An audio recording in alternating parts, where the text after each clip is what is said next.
美国洛杉矶的核桃大爱幼儿园学童体验了真善美花道课，除了从花道来跟大自然学习，也能送给家人传情。感恩天，感恩地，感恩地，感恩父母，感恩父母。恭敬心、欢喜心，慈济志工引导小朋友感谢陪伴自己成长的家庭。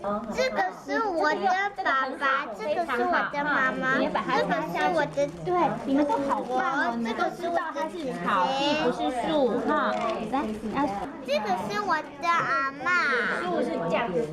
这个是我的爷爷，是我的 first time making flower。是哈，那你开不开心？那你为什么喜欢插花？Because it's fun。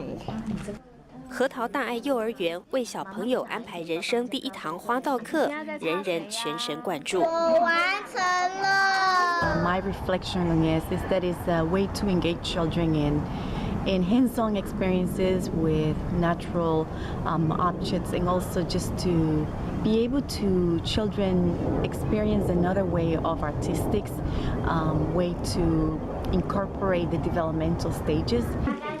完成作品不忘环境整洁，而全世界独一无二的小品花将献给自己甜蜜的家庭。大爱新闻真善美志工蔡怡轩，美国报道。